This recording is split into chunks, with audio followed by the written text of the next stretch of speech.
చూడండి ఫ్రెండ్స్, వర్షం పడుతుంది. 2 రోజుల నుంచి ఫుల్గా వర్షం పడుతుంది. మామూలుగా లేదు మా పరిస్థితి.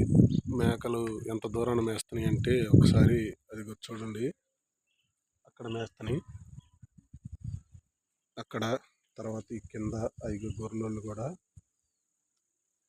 సన్నగా చినుకులు పడతానే ఉన్నాయి. కడుపు నిండా మేయటానికి లేదు జీవాలకి. అలాగే నేను ఈ మేకలు ఇటు సైడ్ వెళ్ళకుండా ఇట్లా వెళ్ళకుండా అడ్డం వచ్చానండి. ఎందుకంటే పైర్లు ఉన్నాయి ఇటు, అందువల్ల నేను వచ్చాను. కానీ పాదాలకు చెప్పులు కూడా లేవు చూడండి. చెప్పులు కూడా లేకుండా టయానికి అన్నం తినటం లేదు. అలాగే మేకలకు బాగా అట్లేదు, మేక పిల్లలకి బాగా అట్లేదు. మా పరిస్థితి అలా ఉంది. అందరూ ప్రశాంతంగా ఇవాళ కాకపోతే రేపు చేసుకోవచ్చు అనుకుంటారు. కానీ గొర్రెలు కాసేవాళ్ళు కానీ మేకలు కాసేవాళ్ళు కానీ వీళ్ళకి మాత్రం వానైనా వరదైనా తప్పదు ఫ్రెండ్స్.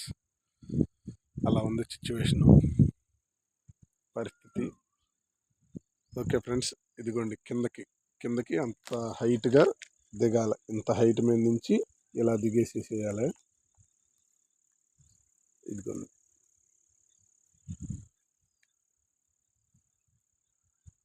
ఫోన్ తడిసిపోతుందని ఇగోండి కవర్లు కూడా తెచ్చుకున్నాను జేబులోకి. ఓకే ఫ్రెండ్స్, లైట్గా వర్షం తగ్గేసరికి అందుకని వీడియో చేస్తున్నాను. ఓకే మరి బాయ్.